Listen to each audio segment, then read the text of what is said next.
Assalamualaikum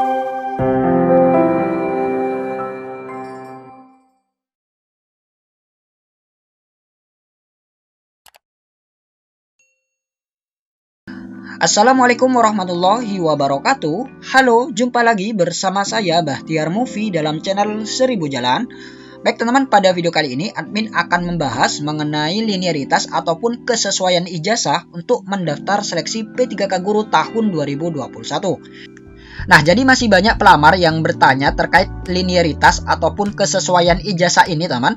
Salah satunya adalah pelamar yang bertanya yaitu, "Kak, saya mengajar di SD dan ijazah saya adalah PPKN. Apakah bisa melamar di SD?" Dan juga ada yang bertanya lagi, teman, "Kak, apakah saya bisa melamar di tingkat SMP?" Dan juga ada yang bertanya, "Kak, apakah guru SMK ini bisa melamar di SD?" dan lain sebagainya. Nah, jadi kurang lebih pertanyaannya seperti itu, teman, yang berkaitan dengan linearitas ataupun kesesuaian ijazah ini. Dan di sini admin akan mempertegas lagi ya teman, ataupun memperjelas lagi terkait SE linearitas ataupun kesesuaian ijazah ini.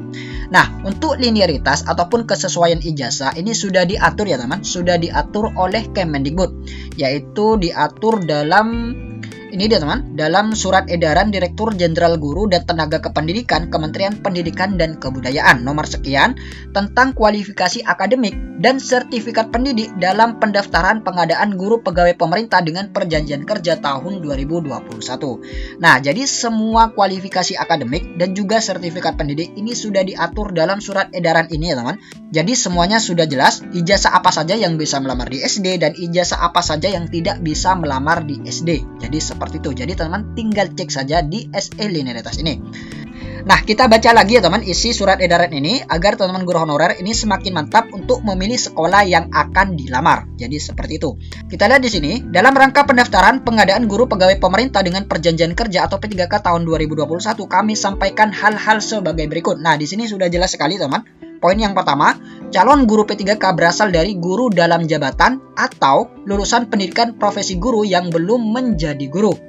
Kemudian yang kedua, calon guru P3K harus memiliki kualifikasi akademik sarjana atau S1 atau diploma 4 atau D4 dan atau sertifikat pendidik. Nah, jadi syaratnya ini harus memiliki ijazah S1, D4 ataupun sertifikat pendidik. Jadi itu dia syarat untuk mendaftar seleksi P3K. Kemudian poin yang nomor 3, calon guru P3K mendaftar sesuai dengan sertifikat pendidiknya. Nah, jadi yang digunakan terlebih dahulu ini adalah sertifikat pendidik jika memiliki. Kemudian poin yang keempat, apabila calon guru P3K tidak memiliki sertifikat pendidik, maka mendaftar sesuai dengan kualifikasi akademiknya. Nah, jadi jika sertifikat pendidik tidak memiliki, maka yang digunakan adalah kualifikasi pendidikan yang dimiliki. Jadi seperti itu. Kemudian poin yang nomor 5, daftar kualifikasi akademik dan sertifikat pendidik untuk mengisi bidang tugas atau mata pelajaran yang akan diampu oleh guru P3K tercantum dalam lampiran surat edaran Direktur Jenderal ini. Nah, ini dia teman, lampiran surat edaran terkait linearitas ataupun kesesuaian ijazah. Yang mana di sini ada program studi ataupun ijazah S1 ataupun D4, kemudian ini kode studi sertifikasi, ini satuan pendidikan, dan ini bidang studi mata pelajaran. Nah, jadi buat teman-teman guru honorer yang kebingungan apakah bisa mendaftar di SMP, SMA, atau di SD, maka teman-teman tinggal cek saja SE linearitas ini. Nah, di sini admin akan memberikan contoh ya teman.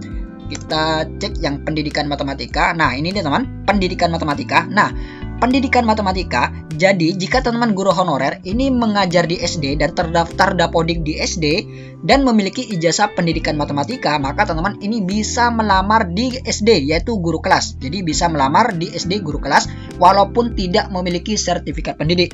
Jadi teman-teman bisa melamar di SD guru kelas. Jadi ini sesuai dengan SE linearitas. Nah, jadi ini dia teman, bisa melamar di SD sebagai guru kelas untuk pendidikan matematika, dan juga bisa melamar di tingkat SMP sebagai guru matematika, dan juga bisa melamar di tingkat SMA sebagai guru matematika. Jadi seperti itu.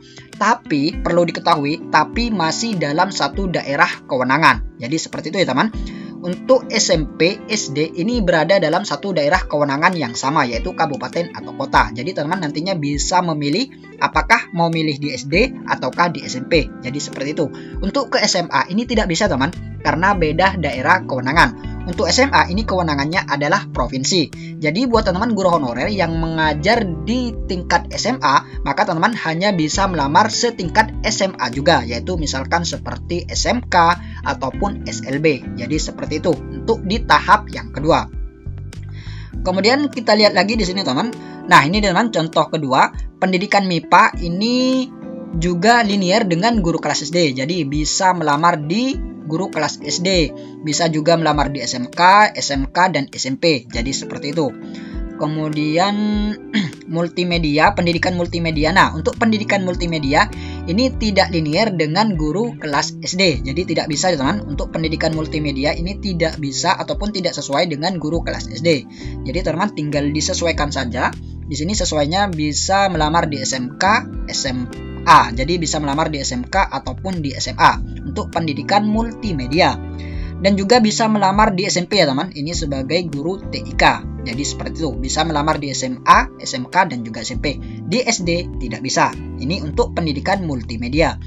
Kemudian selanjutnya, nah ini dia teman, salah satu kualifikasi pendidikan yang ditanyakan oleh sebagian pelamar, yaitu pendidikan Pancasila dan Kewarganegaraan, yaitu PKN. Nah, untuk PKN ini linear ataupun sesuai dengan guru kelas SD teman. Jadi bisa melamar di guru kelas SD walaupun tidak memiliki sertifikat pendidik. Jadi seperti itu. Bagi teman guru honorer yang memiliki ijazah PKN ataupun pendidikan Pancasila dan Kewarganegaraan ini bisa melamar di guru kelas SD dan juga bisa melamar di SMA, bisa melamar di SMK dan bisa melamar di SMP. Jadi seperti itu. Jadi nantinya teman tinggal memilih saja instansi mana yang akan dilamar. Jadi seperti itu. Dan perlu diketahui juga bagi teman-teman guru honorer yang akan mendaftar seleksi P3K tahap kedua, ini teman-teman jangan khawatir terkait linearitas ataupun kesesuaian ijazah ini.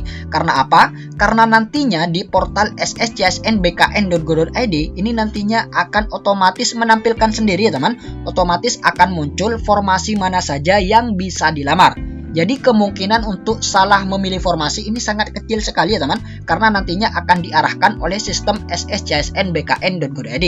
Jadi nantinya teman bisa melamar formasi yang muncul di sana. Jadi seperti itu. Jadi teman tinggal pilih saja dan itu sesuai dengan SE linearitas Kemendikbud ini. Jadi seperti itu. Jadi teman jangan khawatir terkait SE linearitas ini. Nah, jadi seperti itu ya teman untuk linearitas kesesuaian ijazah di seleksi P3K khususnya di tahap yang kedua. Dan untuk pendaftaran ini tetap ya teman, tetap melalui portal resmi sscsnbkn.go.id. Nanti teman login kembali, masuk ke akun masing-masing menggunakan NIK dan juga password yang sudah didaftarkan. Jadi seperti itu. Jadi nantinya teman langsung saja memilih formasi yang masih belum terpenuhi. Baik teman-teman, itulah sedikit informasi dari kami. Semoga video ini bermanfaat. Wassalamualaikum warahmatullahi wabarakatuh.